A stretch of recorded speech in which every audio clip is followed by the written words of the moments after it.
My brother went missing in the woods behind my house, and it has crushed my soul. A bond between siblings is a bond that cannot be broken by any normal means, but what happened last week was not normal. I don't have all the answers, so I apologize in advance if some things seem vague, but I will tell the story of my brother's disappearance to the best of my ability. Last Friday, my brother was really going through it. Senior year of college relegated to online, missing his friends, and pissed about how his school planned on doing graduation. Now, I didn't go to college, but my brother, 21, and I, 23, are so close in age, that I could totally picture exactly how he was feeling at that moment. Sitting at the table, eating breakfast, fist clenched as he scrolled through the message from his college, I was really feeling for him. So, I politely asked him to put down his phone. He did so, and asked what I wanted. "Brian, today I think we should go for a hike. I am tired of staring at the same 4 rooms all fucking day, and I know you're too," I said flatly. He immediately agreed. I wasn't just trying to get him to cheer up.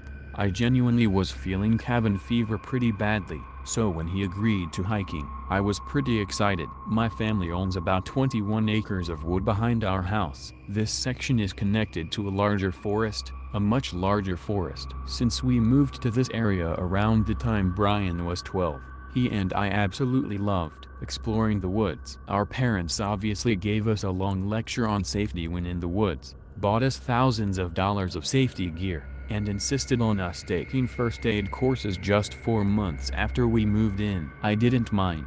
These were all practical skills, and we got to use them on an area that we loved. The woods themselves were abundant with trees. There was rarely a break in the trees, so it was easy to get lost because everything looked the damn same. Thus, in addition to markers that marked the edge of our property, we nailed markers to certain trees to explain where we were inside the area. Brian and I had actually only gotten lost once, 2 days after my high school graduation. Brian and I hung out inside the pop-up trailer I had set up about 14 acres back, just discussing what I wanted to do with my future. Angry that my mom kept pushing me to go off to college when I knew that wasn't what I wanted, we lost track of time and it was dark on our way back. It took an extra 40 minutes to emerge into our backyard. But other than that, Brian and I traversed the 21 acres with ease. Honestly, we never really had weird experiences in the woods until 2 days prior to Brian going missing. I wish I could say that this phenomena we experienced was something that we had dealt with before. I wish I could put some local lore to what happened. Something to explain everything, but that just isn't the reality of the situation. Last Wednesday, my father rode his ATV out to the east edge of our property, where he has his own private garden, and according to him, was absolutely shocked when he reached the scene. Not only was the garden torn up, the markers we used out there had been shredded. Trees surrounding the area had been cut into with what looked like axe cuts, and both human and animal footprints littered the ground. Now, my father quickly hand-waved the entire situation immediately as rowdy teens and their pets fucking up the area, so the entire family, including myself, saw the prospective hike Friday morning as a positive thing. Around 11 a.m. last Friday, when my brother and I both walked out of the back door and onto our backyard, he turned to me and said something I will never forget. "I'm counting on this hike to give me some kind of clue on how to choose a path once I'm done with school. I'm totally ready for adult life." Now, of course this could have just been sarcastic, but to think that Brian had been looking forward to something, only for what happened to happen, crushes my soul. I almost immediately knew that something was wrong when Brian and I first entered the woods. The vibes were just completely off. We had been inside this area countless times, but never before did it feel as stomach-churning as it did as the moment we passed the bushes that lined the forest's edge. I half wanted to just say screw it, and to ask if Brian wanted to go home, but at the time, he genuinely looked happy, and sometimes, It feels really good to be the nice, older brother. The first true weird event occurred about 15 minutes after we first entered. We were just about to get to the trailer, when we both froze after the entire area was filled with the sound of what I can only describe as a booming mechanical screech. I knew Brian heard it as well, because when it came, Brian kept turning every which way to try to figure where the sound was coming from. But the noise only lasted for a couple seconds, so the only thing it accomplished was Brian and I rushing towards the trailer faster. The next odd incident occurred about 40 minutes later as Brian and I sat inside the trailer, just venting to each other. Brian was in the middle of a rant about how he felt like a part of his schooling experience was being robbed from him, when he looked past me and immediately stopped talking. In fact, once he looked past me, his face completely dropped and became quite pale. Obviously I immediately asked him what was wrong, and about 10 seconds later, Brian slowly raised his finger and said, "Look." So, I did, and honestly the sheer fear I felt in that moment could rival any other time I had been afraid of something tangible. Now, I didn't see it fully because by the time I was scanning the area, the figure walking away from the trailer was pretty far, and only had a small bit of them showing, but dear Lord, it was enough. Now, they looked completely humanoid, but their head was absolutely gigantic. I was only looking at it from the back as he started going down a hill, but his head literally resembled a light bulb. Obviously the first thing I mentioned was what happened to Dad's garden, and how the person walking away was probably just the douchebag who did it. But deep down, I knew I was lying to him, and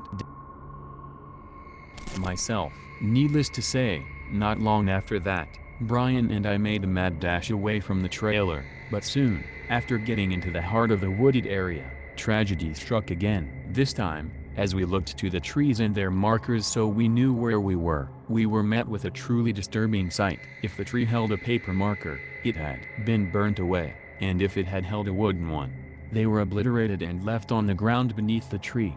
About 10 markers had been destroyed. Now we hit panic mode. Clearly whoever was in the woods with us was trying to either screw with us really bad, or genuinely wanted to harm us. My breathing quickened, and my heart began to pound as I tried to remember the exact trail I usually used when I left. Hell, I had years of experience inside those woods, but I had gotten so used to using the markers that I had lost complete touch with the forest. Neither Brian or I spoke as we frantically looked around for the correct path. We didn't have to. Our panicked breaths made our thoughts abundantly clear. Now, about 16 minutes into our situation, I noticed what I thought was a familiar tree, so I whipped around to tell Brian, but Brian was about 30 feet back, just staring at a tree, looking completely out of it. I had to literally slap him in the face to get him focused on leaving the forest. I will never forget the look on his face as he just stood there,